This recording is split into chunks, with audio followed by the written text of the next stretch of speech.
అందరికీ నమస్కారం. Welcome to my channel. ఈరోజు వీడియోలో మనం వాహ్నిక పరిణయం అనే కథ గురించి తెలుసుకుందాం. నా వీడియో కనుక మొదటిసారిగా చూస్తుంటే నా ఛానల్ని సబ్స్క్రైబ్ చేసుకోండి. పొద్దున టైం 9 అవుతున్నా ఇంకా బద్ధకం మొదలకుండా బెడ్డు మీద దొర్లుతుంది వాహ్నిక.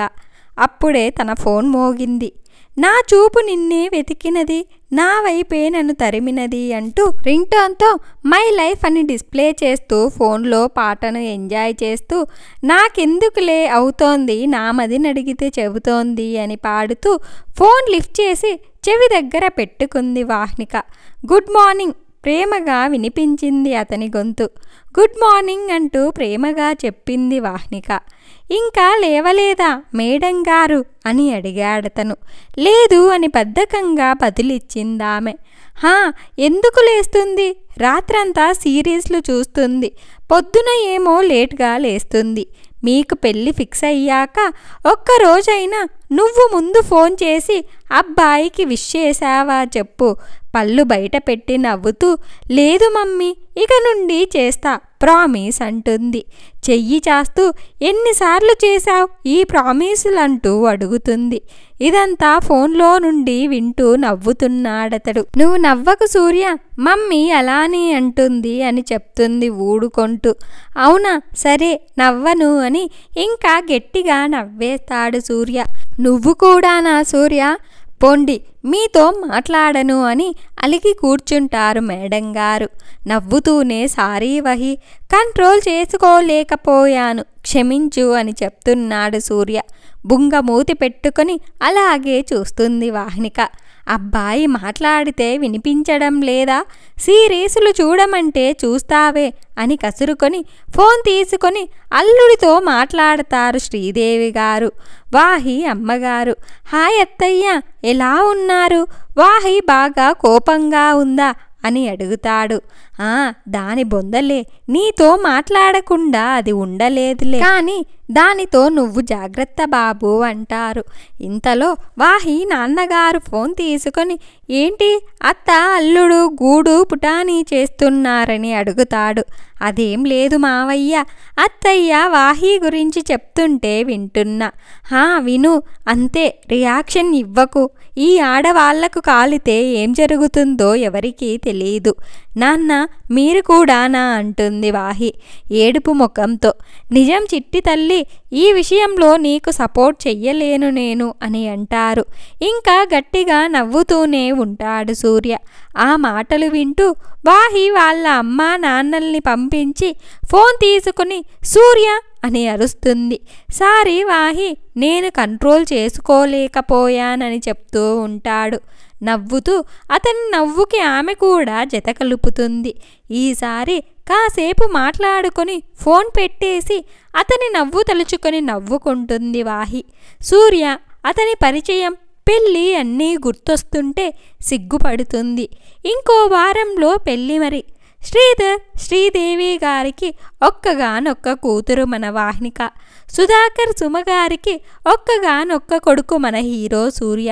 గ్రాడ్యుయేషన్ కంప్లీట్ చేసుకున్న వాహిని ఫ్రెండ్ పెళ్లిలో చూసి ఇష్టపడుతూ తల్లిదండ్రుల సహాయంతో పెళ్లి ప్రపోజల్ పెడతాడు సూర్య. మంచి అబ్బాయి కావటంతో 2 నెలల ముందే నిశ్చితార్థం చేసుకుని పెళ్లికి ముహూర్తాలు పెట్టుకుంటారు.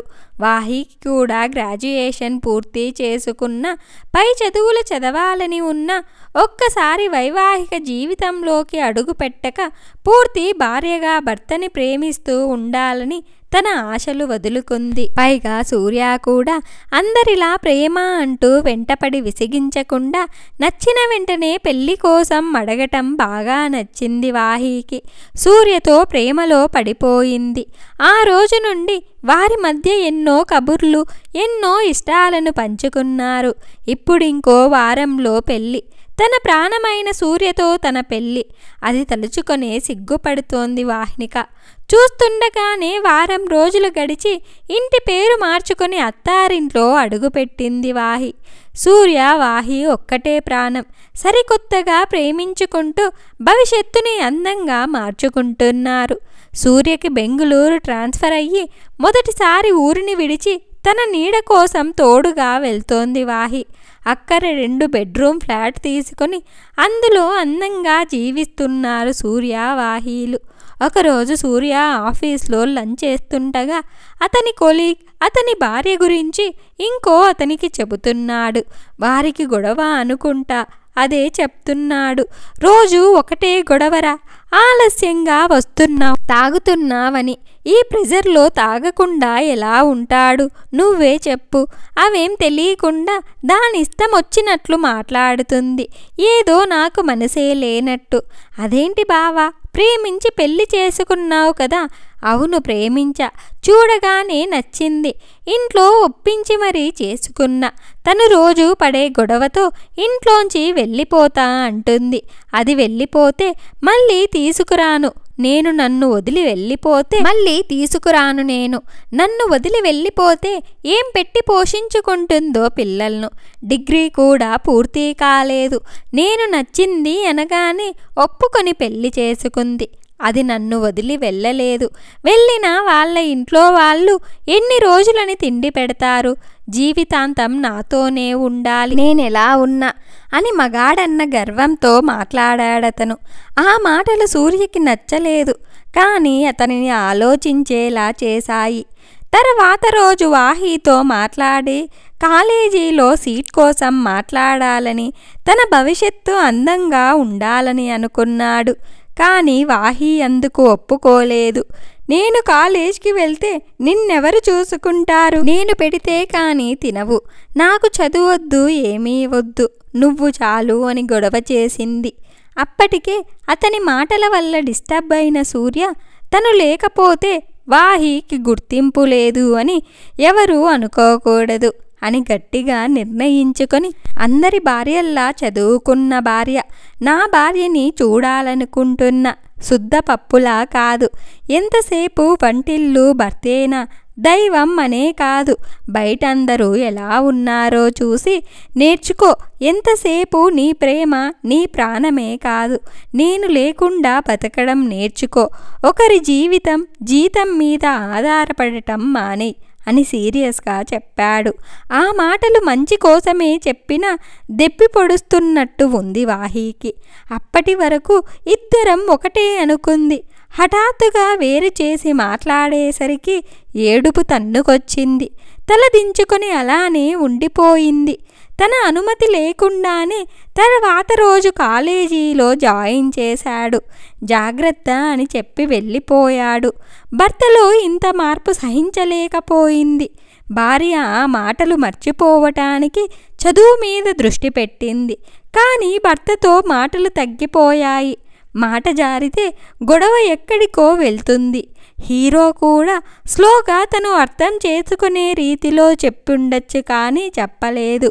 మాట జారాడు. ఫలితం ఇద్దరి మధ్య దూరం.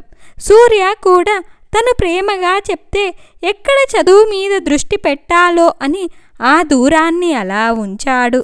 కానీ అతని మనసు ఆమె ప్రేమని కోరుకునేది. అమ్మాయికి కోపం, ప్రేమ రెండు సంద్రంలా వస్తాయి. వాటిని తట్టుకోవటం చాలా కష్టం అనిపించింది సూర్యకి. ఎంత ప్రేమించిందో అంత దూరం పెడుతుంది రాక్షసి అనుకున్నాడు. సూర్య ఆమె ప్రేమని విడిచి ఎక్కువ రోజులు ఉండలేకపోయాడు. ఒకరోజు రాత్రి వాహి పడుకున్న తర్వాత ఆమె గదికి వెళ్ళి కింద కూర్చొని, వాహి, నేనే తప్పు చేశా, నాతో మాట్లాడటం లేదు. అవును, కోపంలో నోరు జారాను, తిట్టాను. అంత మాత్రాన నా చిరునవ్వు నా నుండి లాగేసుకుంటావా? తెలుసా వాహి, ఎందుకలా మాట్లాడానో? నా కొలీగ్ అతని భార్యని తక్కువ చేసి మాట్లాడాడు. అతను అన్న చదువు విషయం నన్ను బాధించింది. నా వరకు నా ప్రేమని నీకు చెప్పి పెళ్లి చేసుకున్నాను. నీ కలలు, గోల్స్ ఏమీ తెలుసుకోకుండానే జీవితం ప్రారంభించేశాం. అతని మాటలు విన్నాక నీ కలలు నా కోసం నేను చంపేసినట్టనిపించింది. నీకు చెప్తే నా మీద ఉన్న ప్రేమతో కొట్టిపాడేస్తావు. అందుకే లేని కోపాన్ని తెచ్చుకొని చూపించాను. నీ ప్రేమ నాకు దూరమయ్యింది. నేను లేకున్నా నువ్వు బతకడం నేర్పించాలనుకున్నాను. నన్నే దూరం పెట్టేస్తావనుకోలేదు. నా ప్రేమవే నువ్వైనప్పుడు నిన్నెందుకు దూరం పెడతాను? నా మాటలు బాధ అనిపించొచ్చు, కానీ నీ గోల్స్, నీ కలలు అన్నీ నీ డైరీలో చూశాను. సొంతంగా ఏదైనా చెయ్యాలనుకున్నావు. అది నా వల్ల దూరం అవ్వటం నాకిష్టం లేదు. ఇంకా చెప్పాలంటే రేపటి రోజున నేను లేకపోయినా నువ్వు నీ జీవితాన్ని చక్కదిద్దుకొనేలా ఉండాలనుకున్నాను. గొడవలు ఎలా అయినా వస్తాయి. కొన్ని దూరం పెట్టేవైతే కొన్ని దూరం చేసేవి. వాటిలో నీకు తోడుగా ఈ ప్రపంచం, నేను, ఎవరు తోడు రాలేము. నీకు నువ్వే ఉంటావు. నీ తోడు నీ చదువు ఉంటుంది. అందుకే అంత ఫోర్స్ చేశాను, అరిచాను.